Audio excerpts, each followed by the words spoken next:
गहन सन्नाटे में बैठा है एक वृद्ध ऋषि, दृष्टा, जिसके नेत्र खुले हैं पर दृष्टि भीतर की यात्रा में मग्न है। उसके चारों ओर शांति पसरी है, पर भीतर ब्रह्मांड की लहरें हिलोरे मार रही हैं। अग्निकुंड के पास बैठा वो एक एक श्वास के साथ सृष्टि के गूढ़ सूत्रों को टटोल रहा है। वो अपने शिष्यों को सुनाता है, बच्चों, ये जो तुम्हें दिखाई देता है ना, शरीर, मन, आकाश, समय, ये सब पंच महाभूत से बने हैं, और इन महाभूतों को अपने अपने ढंग से संचालित करते हैं ग्रह। ग्रह क्या है गुरुजी? एक शिष्य पूछता है। ग्रह प्रकृति के नियंता हैं। वे पंच महाभूतों के संवाहक हैं। वे हमारे शरीर, चेतना और प्रारब्ध को तत्वों के माध्यम से बांधते हैं। आओ, आज मैं तुम्हें एक अदृश्य यात्रा पर ले चलता हूं। पृथ्वी, स्थिरता, रूपरेखा का मूल तत्व। शनि इसका स्वामी है। वो कठोर है, धीमा है, परंतु न्यायप्रिय है। जो जीवन में धैर्य रखता है, जो तप करता है, उसे पृथ्वी तत्व के माध्यम से शनि स्थायित्व देता है। जो डरता है परिवर्तन से, शनि उसे हिलाकर रख देता है ताकि वो अपने भीतर की स्थिरता खोजे।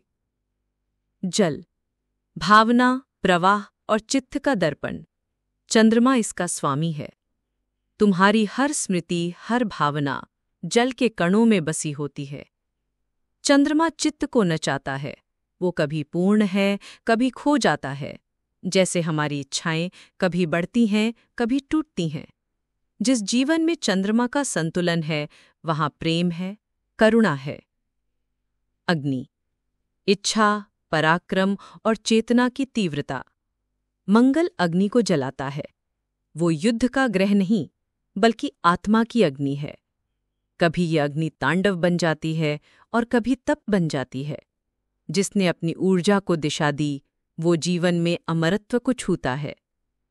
वायु, संचार, विचार और हलचल। बुध इसका संवाहक है। वो तीव्र है, चंचल है और बौद्धिक ऊर्जा को चलाता है। जब बुध असंतुलित हो तो विचार भ्रम बन जाते हैं। जब संतुलित हो तो बुद्धि दिव्य बन जाती है। और अब अंतिम, आकाश, जो सबका आधार है, जहां से सब उत्पन्न होते हैं और जहां सब विलीन होते हैं। बृहस्पति इसका प्रतीक है।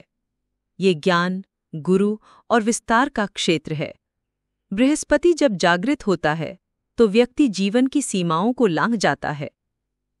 ऋषि आगे कहते हैं, हर मनुष्य की जन्म कुंडली तत्वों का एक चित्र है।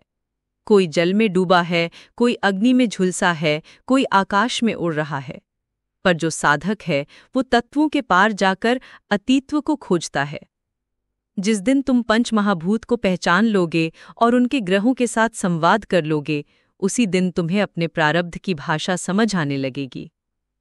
ग्रह डराने नहीं आए हैं, वे चेताने आए हैं। पंच महाभूत कोई रहस्य नहीं, वे तुम्हारे भीतर हैं, और जब तक तुम उन्हें बाहर खोजते रहोगे, तुम्हारा भ्रम बना रहेगा।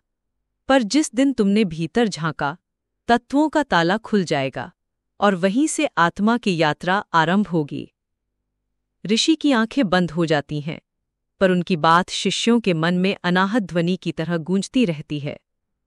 संसार तत्वों का खेल है, पर आत्मा तत्वों से परे एक मौन आकाश है। एस्ट्रोवेदिक टेल्स में फिर मिलेंगे एक नई ग्रह कथा के साथ।